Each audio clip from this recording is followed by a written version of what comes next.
कितने सौभाग्यशाली हम सभी लोग हैं। देवता लोग तरस रहे हैं ऐसी कथा के लिए। अमृत सहस्त्र हजार हजार वर्ष हम तपस्या करते हैं फिर भी अमृत नहीं मिलता बड़े बड़े ऋषियों को, और यही कथा के लिए विनिमय करने के लिए आए, इसलिए आज उपहास करके भेजते हैं। स्वामी सुखदेव जी कह रहे हैं, क्व सुधा क्व कथा लोके क्व काचा क्व मणिर्महान ब्रह्मरात्रो विचार्यैवं तदा देवांजः सः। क्व सुधा क्व कथा लोके, कहाँ सुधा मतलब अमृत और ये कथा, कहाँ अमृतमयी कथा और कहाँ ये आपका अमृत, कैसे उसका वर्णन कर रहे हैं। क्वा काचा क्वा मणिर्महान, कहाँ कांच और कहाँ महान मणि। मणि और कांच में अंतर होता है। तो कांच क्या है,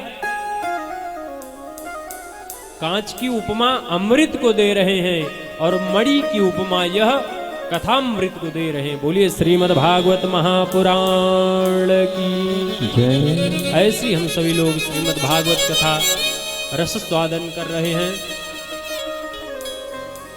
तो आज तया देवांजहासा, उपहास करके भेज देते हैं, प्रेम पूर्वक आकर के कहीं पर बैठ जाते, कथा उनको सुनने को मिलता।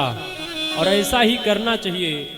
यदि जो बाद में आए और आपका मित्र सबसे आगे बैठा है तो उसको ऐसा नहीं करना चाहिए कि अपने मित्र के पास आकर के बैठे, उससे पता नहीं कितने लोगों को कष्ट होता है, कथा सुनने में व्यवधान पैदा होता है। राम जी देख रहे हैं, जब वाल्मीकि रामायण में लव और कुश सब लोग सुने होंगे कि कथा वही सुनाते हैं, सभा में कथा सुना रहे हैं तो कथा वक्ता का आसन ऊंचा होना चाहिए। राम जी हमारे दरबार में बैठे हुए सिंहासन पर इतने आसानी से नीचे उतरकर सभा के मध्य बैठ गए, किसी को पता नहीं लगा।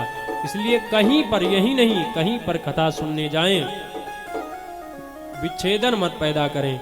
जहां पर आपको जगह मिले प्रेम पूर्वक बैठ जाइए और कथा श्रवण पान करके, क्योंकि यदि आप उसके पास जाएंगे तो उसका मन भी अलग होगा और आपसे कई लोग डिस्टर्ब होंगे। इसलिए निवेदन है, और भागवत शास्त्र सब बताते हैं,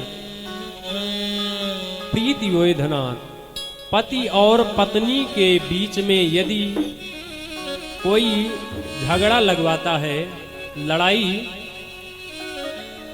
दंपत्यो क्लेश, दो दंपतियों के बीच में यदि कोई लड़ाई लगवाता है, वो परम वैनाशी है, दुष्ट उसे कहा गया है।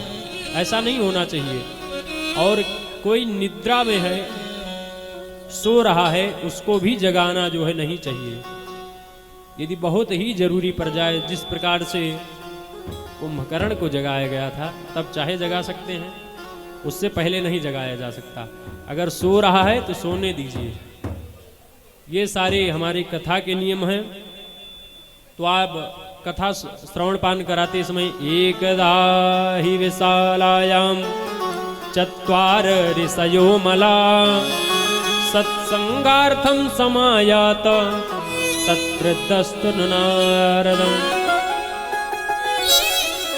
एक बार की बात है, विशालापुरी में सनक सनंदन सनातन सनत कुमार सौनकादि ऋषि, ये 4 कुमार हैं, इनकी अवस्था 5 वर्ष की है और 1000 10,000 वर्ष के हो गए, लेकिन 5 वर्ष के ही बालक वो लगते हैं। उन्होंने ब्रह्मा जी से आशीर्वाद प्राप्त किया था। तो एकदा ही विशालायाम, विशालापुरी में वह सत्संग कर रहे हैं, तो देखते हैं कि नारद जी महाराज दौड़े चले आ रहे हैं बहुत तेजी से। तद्दृष्टत्र नारदम, बताइए संत यदि भागने लग जाए तेजी से, चिंता की बात तो है ही है। तो आज